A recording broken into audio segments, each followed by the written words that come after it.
Welcome back to Whiskey Congress. When we left you off, we sort of teased that we were going to talk politics and the world today and some more semi-scary stuff. But, of course, there's entertainment value because Donald Trump is in Hamburg, Germany for the G20 and had a one-on-one, or not one-on-one, but had a sit-down meeting with Vladimir Putin today. Well, hold on. Before we get into that, can we talk about the G20 for a minute? Sure.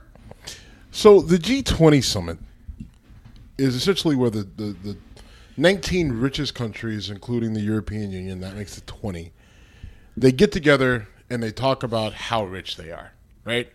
It's like, hey, we are the richest of the countries. We're all doing pretty good.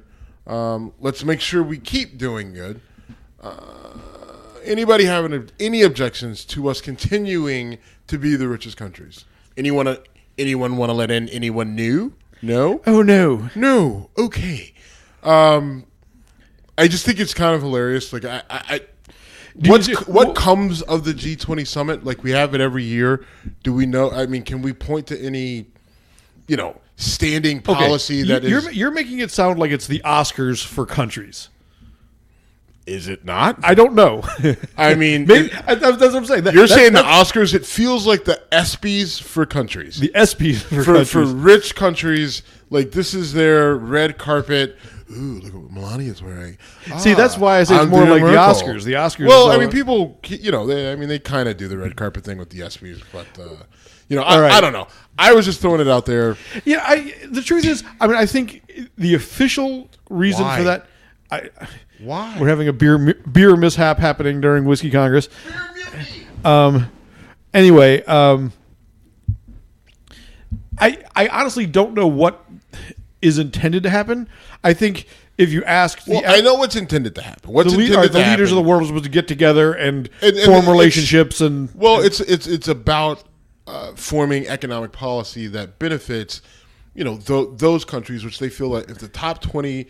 If the top 19 countries are making money in the European Union, then it's trickle down economics, and it will help the rest of the world in the global economy. Now, anti-globalization people, this drives them nuts. The globalists.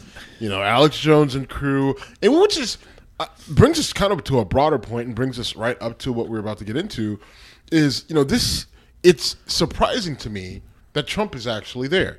Right, Bannon and even Trump and their whole administration is very anti-globalist, right? And this is the globalist, of the globalistly things you can do. This is the most globalist thing you can do, is go to a summit with the richest countries and say, how do we make sure that we stay rich but I think, as a group? And I think the spin from the Bannon types is you go there and you let them know it's America first. Right, and so you go there to flex your muscles and to let do a thing with Poland where you speak to the congregation in front of them. You see this where the leader of Poland and Trump stood in front of a monument to the Poles driving out Muslim hordes years ago, and I'm sure that message was not a coincidence. Wasn't a coincidence, and Poland's going to be very receptive of the United States. The United States has a lot to do with Poland. Getting freed from the Soviet Union. Being freed from the Soviet Union. Poland's been invaded a number of times successfully, and has had to rely on the help of others and the Western world. So it makes sense that Poland would be receptive. And Poland is one of the few countries that actually pays what they said that they were going to pay into their own defense and into NATO.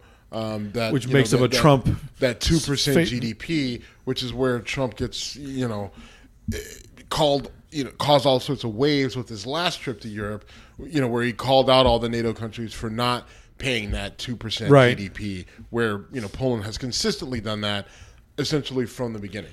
So all right, so that's why you grandstand with Poland, and then but so the big thing about this to me is the G20 is going on and the sideshow of Trump and Putin sitting down for the quote-unquote first time, because Trump claimed once that they had spoken before, then he said they hadn't. all signs point to the fact that they had never actually met. Now they have.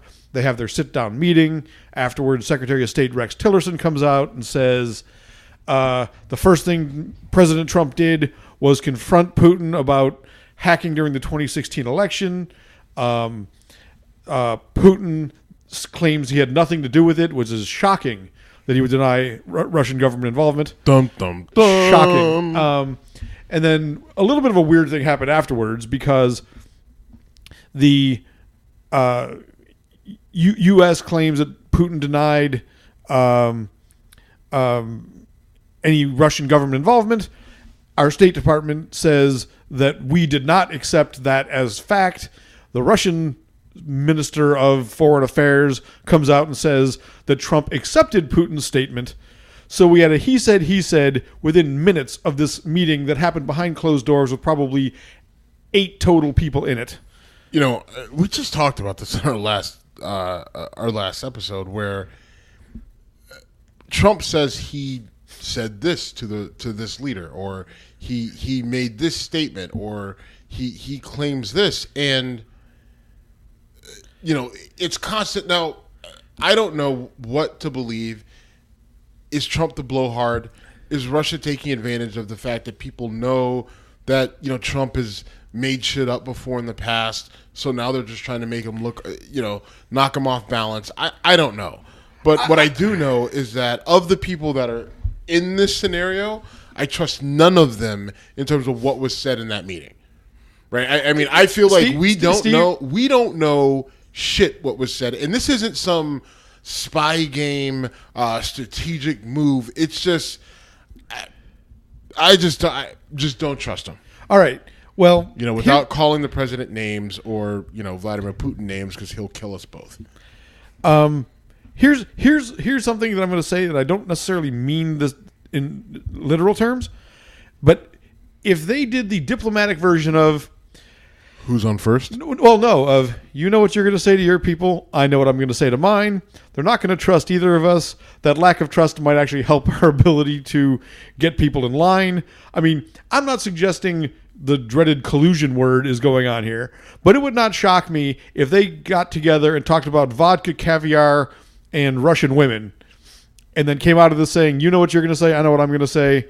Why bother doing it behind? Why bother actually saying anything? And maybe Donald said, hey, Vlad, can I have those P tapes? No, you cannot have the P tapes. Damn it. Yes, I couldn't go help one more time bringing up the P tapes.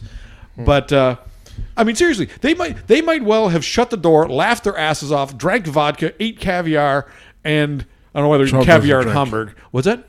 Trump doesn't drink. That's right. Well, you know what? He says he doesn't drink. Fine, I don't drink. There. Okay, well. What? That's not even close to being true. What do you mean? I don't drink. Well, I'm looking at it. No, you're not. No, you're not. I am, though. I'm denying it. See, that's how this works, and it doesn't work that good. I don't drink. All right, there you go. There you go. There you go. That was not whiskey I just drank. That was not Cleveland whiskey I just drank. So product placement. We have a leader in place that hasn't been completely honest with us in terms of statements that he's made in private. You mean in public? Well, statements he's made. Okay, or both. Or both. Or Yeah. both. Right? Okay. I mean, he just flat out denied. Oh, I didn't say that. Yes, you did. So we have Trump in place, and he's making. You know, he's saying that I went to Vlad, and I told him right away, like, hey, don't meddle in our elections. Vlad comes back and says, you didn't say anything about meddling in your elections. I don't know who to believe, and I don't know. I think neither is a perfectly legitimate option. And I also don't know if there's any value in trying to analyze it. You know, there's one thing, though, that I really want to talk about briefly if necessary. But the Trump administration, and we've talked about this in previous shows, keeps trying to say, this is bad, let's blame Obama. And they did the same thing here. Trump came out and said, the Russians meddled with our elections, and Obama did nothing. Okay. In the next breath, we're hearing stories about how the Russians want to have the sanctions that Obama put in place lifted, and they want the guys that got kicked out to get reinstated, or their proxies to get reinstated, and they want the properties that potentially were being used for espionage and seized by the United States to be released back to them because they're technically Russian property. By the way, that's not nothing. Why was Mike Flynn fired? He wasn't fired. He resigned. Okay. Sorry. Don't be fucking snippy. Just answer the question. Alleged involvement with receiving payments from Russians. That's not why he was fired. Well, right. What? Oh, for lying. All right, so for lying about what? Being involved with corresponding with Russians.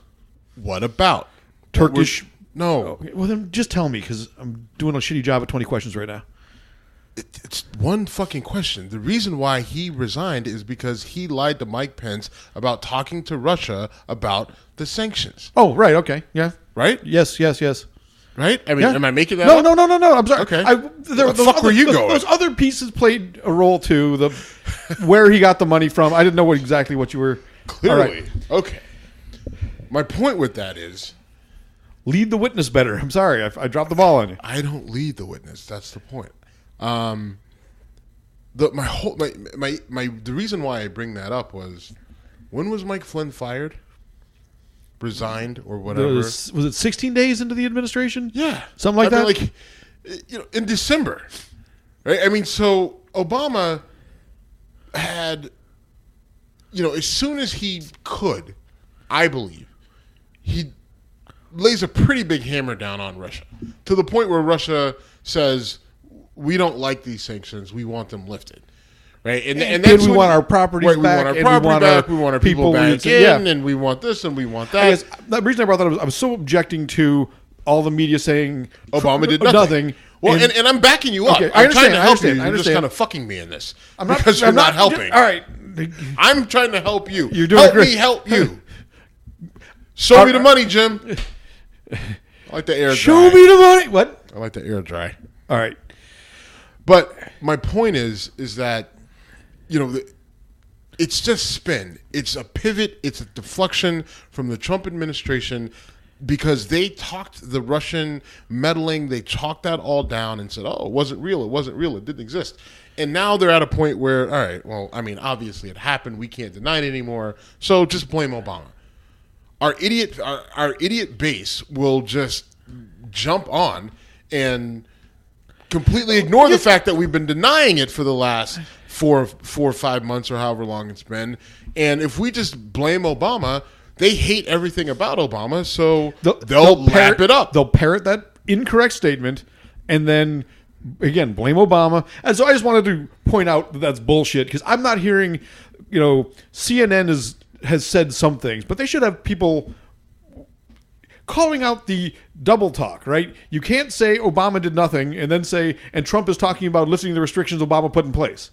And as far as the sanctions and restrictions, obviously they had enough of an effect that Vlad's not happy. Right, Russia wants them lifted. And if Trump lifts these sanctions and the Trump supporters don't lose their fucking minds, which they won't. I know. I'm looking for accountability. Because Obama put him in place. Yep. I mean, that's what's so infuriating, and that's why we need to just be that much more blunt and direct about it. You can't say things that are blatantly not true and keep lapping them up, people. You need to use your fucking brains and... Okay, don't berate the listeners. No, I'm not. I'm encouraging our listeners. I don't think the people that I'm berating would listen to us for very long. Maybe. I don't know. I would hope so. I'd love it if they did. I feel we're engaging. I do too. But, I mean, I talked about this the other day with my political conversation from a couple weeks ago. It's like, once what someone doesn't want to hear is being said... But Trump's making America great again. Okay, how? By restoring greatness. Okay. At this point, I have to punt. It's like you can't even have rational discussions with people who don't need reality to validate their arguments. It's brutal. Here's a question. Okay. We're going to go a little bit off the rails here. I think we'll be able to bring. I love being off the rails. and it's not going to be a great trip off the rails. But we've gotten the job numbers back. And jobs look good. Economy looks good, robust. I think unemployment is a very low number. Unemployment is very low. And now there's the whole thing. Well, Trump doesn't get all the credit for that because Obama and okay, right. At the end of, if it was the other way around, a lot of people defended Obama on some things or blamed Obama on some things that could have been passed on to Bush, whatever. So I don't want to get into that argument. You look at who's in office now. You look at where the job numbers are, and some of it did turn around because of Trump, as a number of industries said, "Well, we have faith that he's going to help us out, so we're going to move forward this way." There's some of that happened. I mean, some of them will remove regulations, right? I mean, I don't know. Might not be a grand scheme good thing, but we'll see. Yeah, we'll see what happens, right? I mean, the thing is, what I heard on the Patriot Channel was that I heard a commercial that Trump and his policies are going to cause for that are putting us directly in line for a recession. Protect yourself with. And I heard it on the Patriot Channel. It was definitely a pro. Was it a buy gold thing, or was it? Something like it. Was some form of buy gold, go flip property, something along those lines. All right. Back to the side rails. Economy's up. The numbers, like we said, the unemployment numbers look good. Jobs added, like 220,000 jobs added in the last period. So, in the month. Is that really the only thing that Trump can point to in terms of a victory?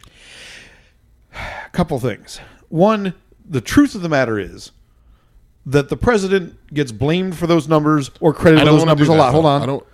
Or credited with those numbers a lot, which is more than they deserve. We know it just he's the guy at the top.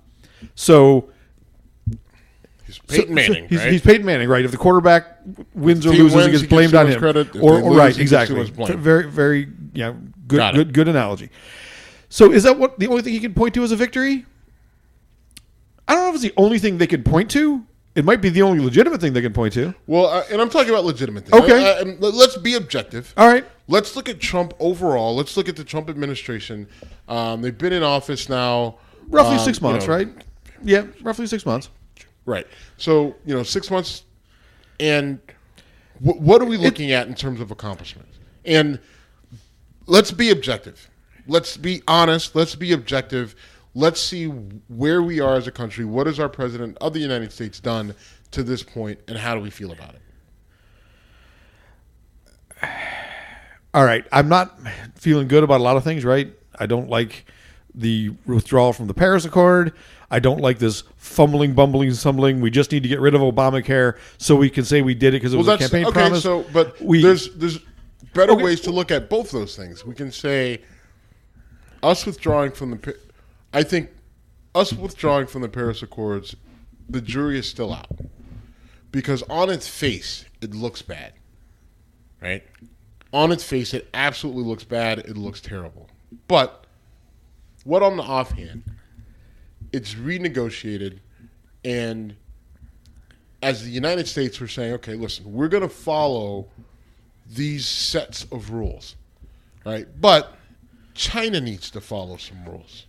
Okay, some of your other Mexico, all these. Let's not get in the weeds on that because I'll go for Well, hold on. We can go a little bit. I mean, because those are if that's the argument if this ends up having a positive resolution for the world and for us, yes, I would have to give Trump credit. And if this was a shake it up move, but you're getting exasperated because I'm not forcing this out of you. All I'm saying is taking an objective view and looking at it and saying, okay.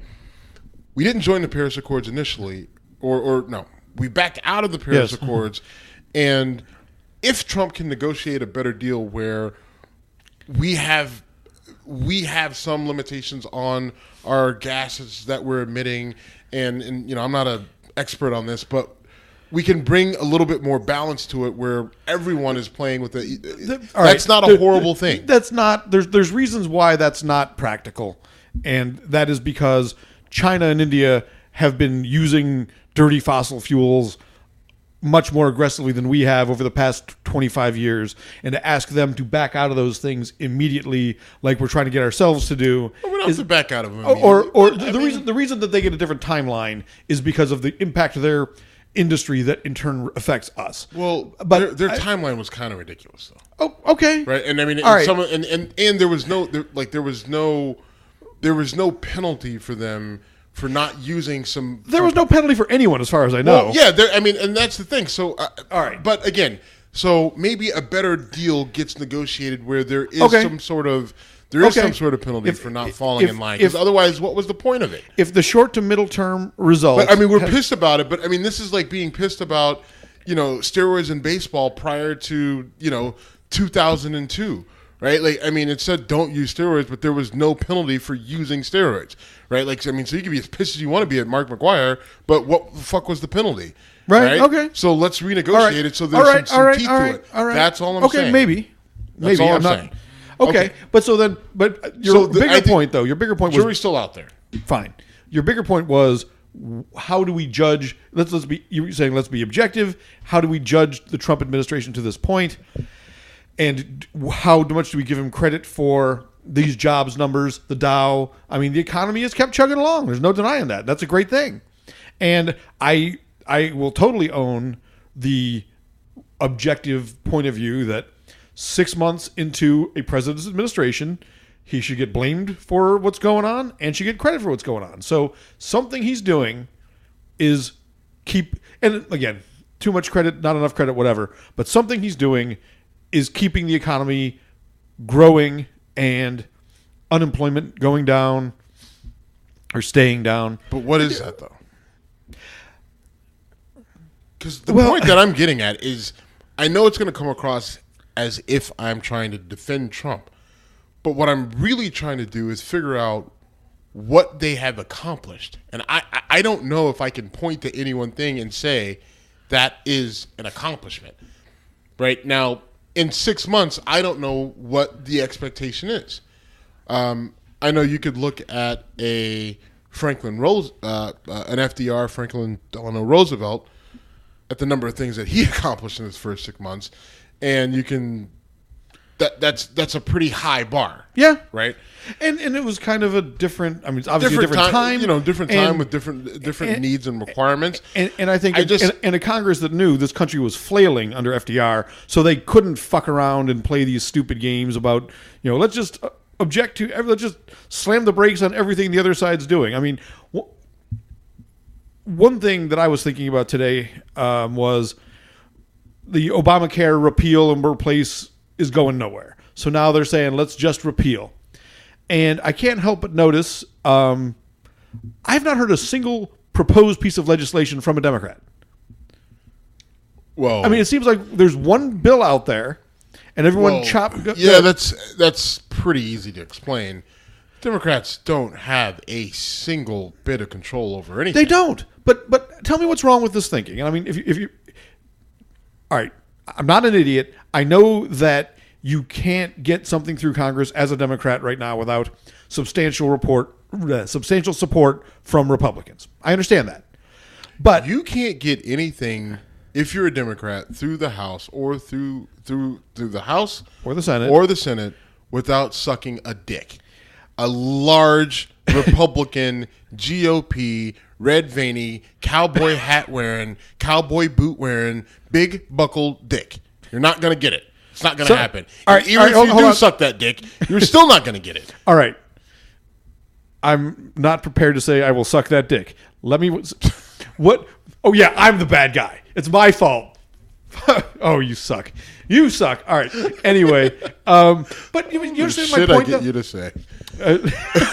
But the thing I'm trying to say is, I know it won't go through, but it still, to me, is a sad state of affairs that they can't get someone to put something out there, put it in front of the American people. I'm a big single-payer guy.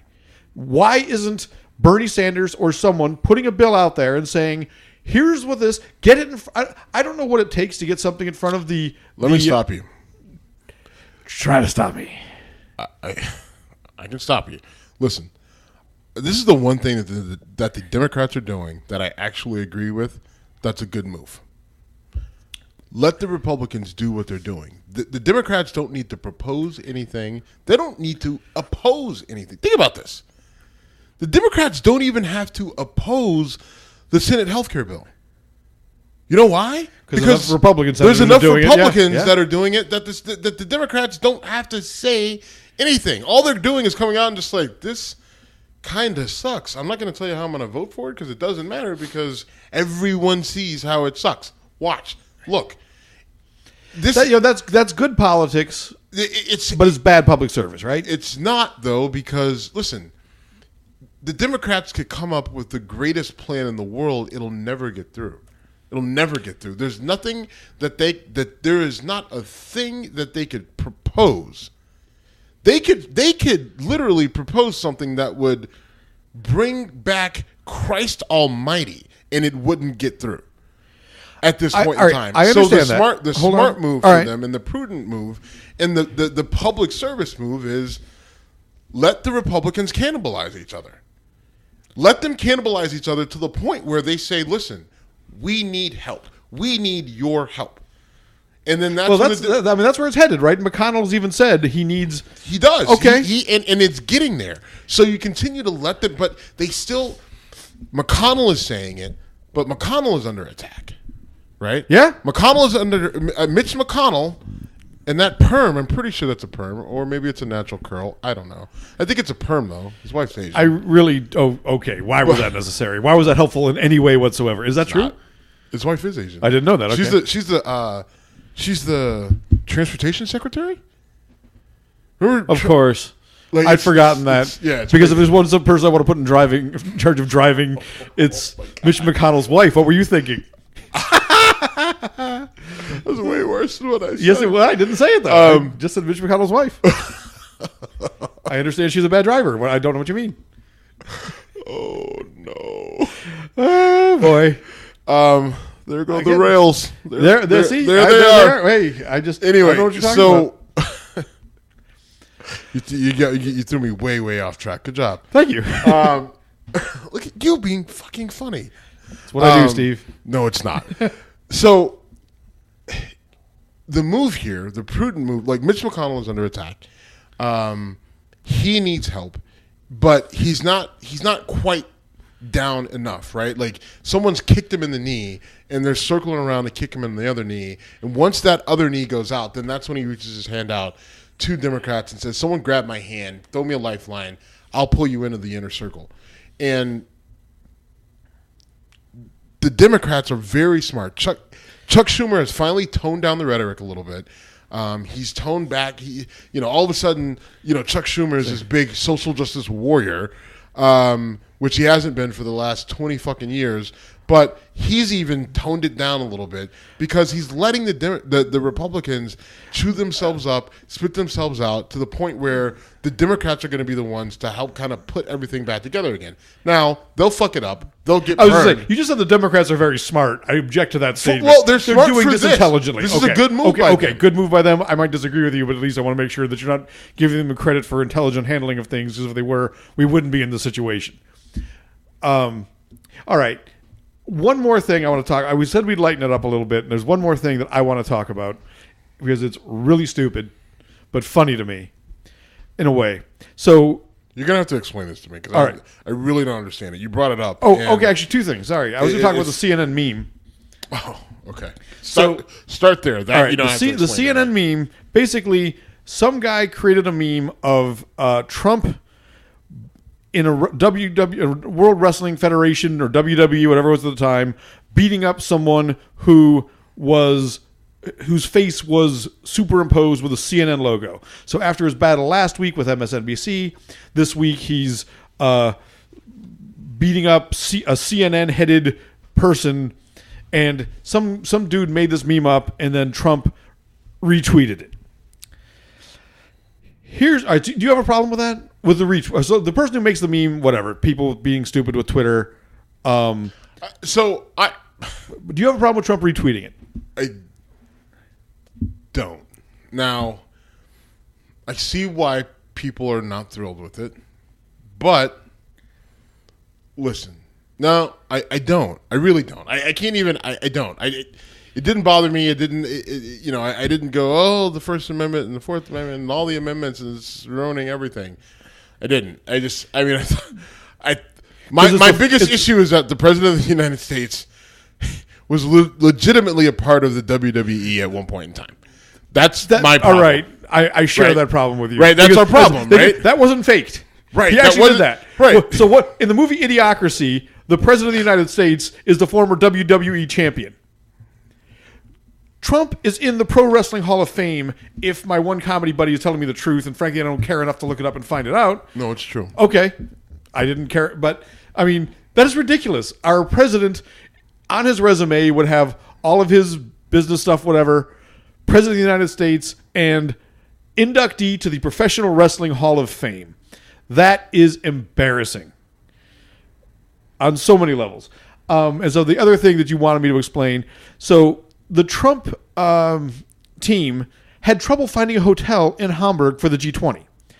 They literally did not have a place to stay on time. And what I heard was where they expected to stay was the Four Seasons in Hamburg was completely bought out by the Saudi royal family. So what they relied on was not available. Now, that was reported in multiple places. And what that really says to me is not anything other than really poor communication and management within the White House. The fact that, I mean, when you plan a vacation, the first thing you do is book a flight. The second thing you do is book a hotel. He didn't have to book the flight. That's there for him. But the fact that this was not worked out. Badass plane, by the way. It is good. It better be.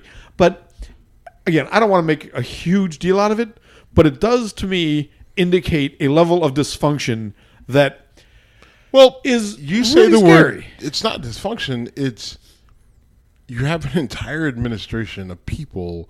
He went out of his way to make sure he didn't have people with government experience. Right. He wanted people with business minds. How businesses work. But he doesn't have enough people who know how government works, who know how the presidency, government logistics right? Work, well, and that level, how that level of operation of government with the president, we don't have enough people in place who understand that you can't just say, well, yeah, I'm the U.S. president, so I get a hotel here, right? Well, no, because the Saudi prince just bought it out. Well, how much did he pay for it? More than you have, literally. He's got more money than you have, and the money he paid for this hotel is more money than you have, and he still has a lot more than you. So they don't understand those logistics. They don't understand the actual politics part of it. They think apparently not. They think that if they get a bunch of people riled up in the Midwest and in the South, flying their Confederate flags and getting on Breitbart, getting on Fox News, and firing off comments, well, they got it made. But then when you get to the actual logistics, the actual things that you have to do, it's a little bit more complicated than just saying Muslim, build a wall, guns, wall, America, high five. It just takes more than that, and they're doing a poor job of managing the office. You've made the comment a few times about Putin and others, and I've made them too. I'm not putting this on you. We've both said that Putin and other governments are seeing a chance to take advantage of someone who's easy to manipulate. When that person is apparently surrounded by people who can't get shit straight and can't get out from under the thumb of that person, that problem just gets exacerbated, right? Yeah, I mean, very well stated. Very well stated. You've got people who literally can't get out of their own way from Trump, or afraid to speak up and say, here's what we need to do that's different than what you wanted. No one's saying that, and then it's an emperor has no clothes situation. Right. I mean, and you have Trump who, shoots himself in the foot on a regular basis on Twitter. You have an administration that walks on eggshells trying to, like you said, deal with the emperor with no clothes. And then you also have the fact that a lot of these people in his administration are obviously trying to make a name for themselves so that they can have their book deals and have their jobs on Fox News after it's all said Be and the done. best friend of the president so that he will promote them and prompt them up. Yeah, I mean, you can see it happening. I mean, we all know Kellyanne Conway is going to have her own show on Fox, after she resigns after 4 years. We know that Sean Spicer, is going to have a commercial for Levitra, once he recovers from his stroke in 3 months. All right. You ready to wrap this up? Wrap it up, B. All right. I enjoyed it as always. Thank you, Cleveland Whiskey, for being part of the show. Thank you, Founders, for the beers you donated. More will be cold for our next episode. We are whiskeycongress.com. We're on iTunes, Stitcher, Google Play, wherever you get your podcasts. And we also have a YouTube channel, and we're on social media at Whiskey Congress. At Whiskey Congress. Thanks a lot. And if you want to interview me, I'm Jim at Whiskey Congress. You can interview Steve at Whiskey Congress. All right. Thanks a lot. I'm done. You? Yep. We're out. Thanks.